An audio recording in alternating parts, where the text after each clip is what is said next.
देखा है। मान्यवर 2008 में मनमोहन सिंह जी विश्वास प्रस्ताव लेकर आए। विश्वास प्रस्ताव के वक्त भी एक बार यहां पर बरोबर देश में वातावरण हो गया था कि इनके पास बहुमत नहीं है, बहुमत था भी नहीं। और मान्यवर इस सदन ने उस वक्त सबसे कलंकित घटना देखनी पड़ी। सांसदों को करोड़ों रुपए की घूस देनी पड़ी और हमारे ऑनेस्ट सांसद वो रुपया लेकर पीठ के सामने आए और कहा कि हमें संरक्षण चाहिए, हमें रुपया ऑफर किया गया और वो सरकार बचा ली।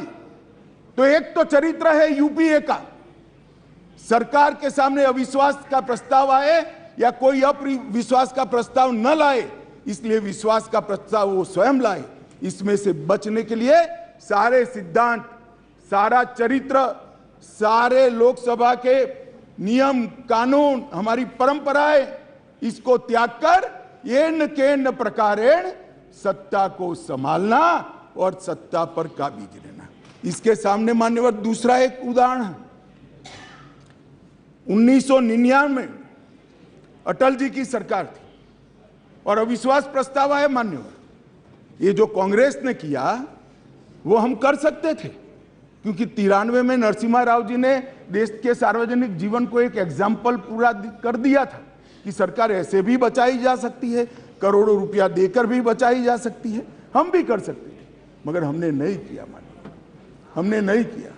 हमने हमारी बात रखी। देश के प्रधानमंत्री अटल जी ने इसी सीट पर बैठकर अपनी बात रखी संसदों के सामने और जो कहा कि संसद का जो फैसला है मैं सर पर चढ़ाऊंगा, हमें कोई आपत्ति नहीं। मान्यवर सिर्फ एक वोट से सरकार गई, सिर्फ एक वोट से।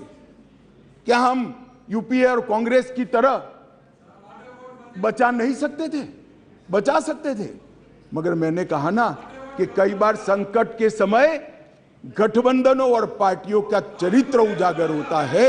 यूपीए का चरित्र सत्ता बचाने के लिए भ्रष्टाचार करने का चरित्र है और भारतीय जनता पार्टी और एनडीए का चरित्र सिद्धांतों के लिए राजनीति करने का चरित्र है। मान्यवर उस वक्त मुझे ठीक याद है, मैं संसद में नहीं था, सदस्य नहीं था, बहुत सारे सीनियर सदस्य होंगे उस वक्त।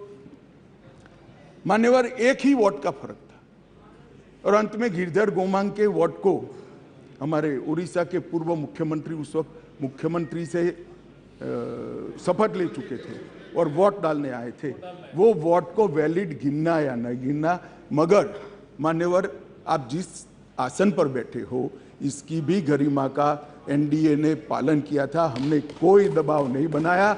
एक वोट हमारे विरुद्ध में गया, हमारी सरकार चली गई। मगर आज मैं फिर से कहना चाहता हूं गौरव गोगोई जी को, मगर जनता है जो सब देखती है, जनता है जो सब जानती है। एक वोट से हमारी सरकार गई, एक वोट से हमारी सरकार जरूर गई, परंतु अंत में क्या हुआ?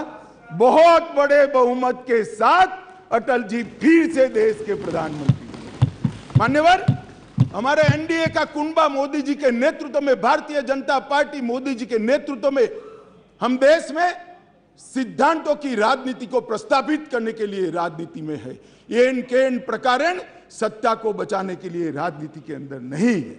और ये दो चरित्र आज इस विश्वास प्रस्ताव पर की चर्चा के माध्यम से मैं 130 करोड़ की जनता को याद कराना चाहता हूं।